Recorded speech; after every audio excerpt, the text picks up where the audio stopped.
मेरा नाम आरुष है और मैं हमेशा सोचता था कि मेरी पत्नी आकांक्षा मेरे लाचार पिता के साथ ठीक ठाक व्यवहार नहीं करती।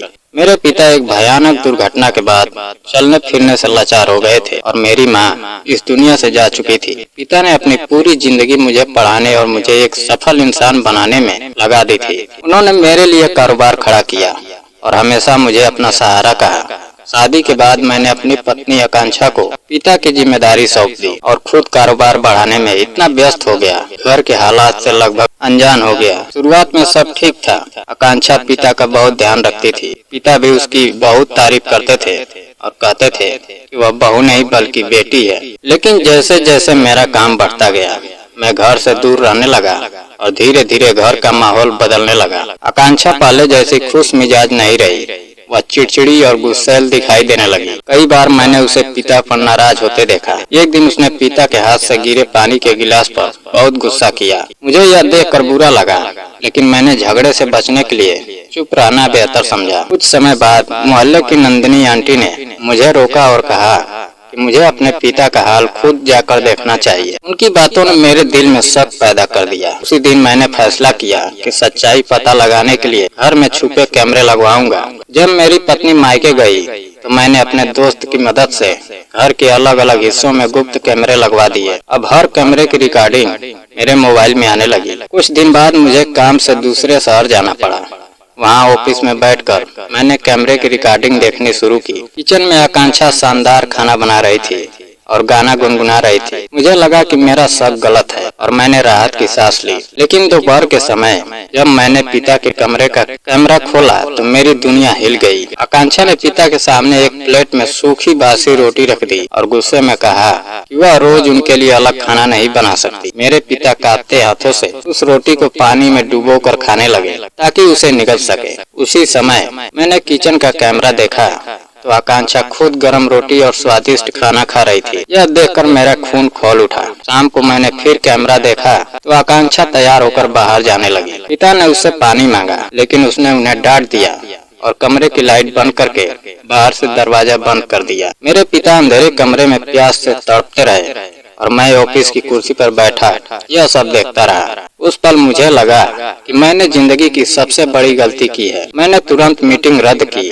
और गाड़ी लेकर अपने शहर की तरफ निकल पड़ा। रास्ते भर मेरे दिमाग में बचपन की यादें घूमती रही। मुझे याद आया कि कैसे मेरे पिता मुझे कंधे पर बैठाकर घुमाते थे और खुद भूखे रहकर मुझे खाना खिलाते थे। आज वही पिता मेरे घर में एक गिलास पानी के लिए तरस रहे थे। यह सोचकर मेरी आंखों से आंसू बहते रहे और दिल में गुस्से की आग भड़कती रही। मैंने तय कर लिया कि घर पहुंचते ही मैं आकांक्षा को तलाक दे दूंगा।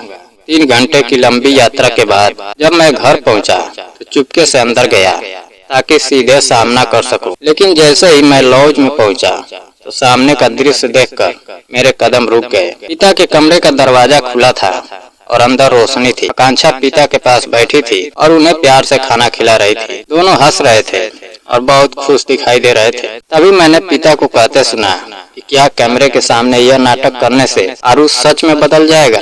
आकांक्षा मुस्कुराकर बोली, वह अपने पिता से बहुत प्यार करता है और जैसे ही यह सब देखेगा वह भागा हुआ घर आ जाएगा। वह बोली कि मैं बस यही चाहती हूँ वह अपने पिता के साथ समय बिताए, क्योंकि वह काम में इतना डूब चुका है उन्हें भूल गया है। यह सुनकर मेरे हाथ से चाबियां गिर गई और दोनों चौंक गए। मैं अंदर गया और पिता के पैरों में गिर पड़ा। मेरी आंखों से आंसू बह रहे थे और मैं खुद को सबसे बड़ा गुनहगार महसूस कर रहा था। मैंने पिता से माफी मांगी कि मैंने उन्हें अकेला छोड़ दिया और सिर्फ पैसे कमाने में लगा रहा। फिर मैंने आकांक्षा से भी हाथ जोड़कर माफी मांगी कि मैंने उस पर शक किया और घर में कैमरे लगवा दिए। आकांक्षा ने मुझे उठाया और कहा कि उसने कई बार मुझे समझाने की कोशिश की थी कि पिता को समय दूं, लेकिन मैं हमेशा काम का बहाना बनाकर टाल देता था। इसलिए उसने यह योजना बनाई ताकि मुझे अपनी गलती का एहसास हो सके। उसने बताया कि नंदिनी आंटी को भी उसी ने कहा था कि मुझे रोक कर समझाए। उसने कहा कि उसने हमेशा मेरे पिता को अपने पिता से ज्यादा सम्मान दिया है, क्योंकि उसके अपने पिता बचपन में ही गुजर गए थे। उसकी बात सुनकर मेरा सिर शर्म से झुक गया। उस दिन मुझे समझ आया सिर्फ आंखों से देखा हुआ सच नहीं होता और कभी कभी सच्चाई समझने के लिए दिल से देखना पड़ता है। मैंने उसी दिन फैसला किया यह मेरे लिए सबसे पहले मेरा परिवार होगा। कारोबार कितना भी बड़ा क्यों ना हो जाए, लेकिन मैं अपने पिता और पत्नी को कभी अकेला महसूस नहीं होने दूंगा। उस दिन मेरे घर में सिर्फ एक गलती नहीं सुधरी, बल्कि मेरा जीवन बदल गया और मुझे समझ आया कि असली दौलत पैसा नहीं बल्कि अपने लोगों का साथ होता है। दोस्तों, अगर कहानी पसंद आई हो तो वीडियो को लाइक और चैनल को सब्सक्राइब करना ना भूलें। जय हिंद।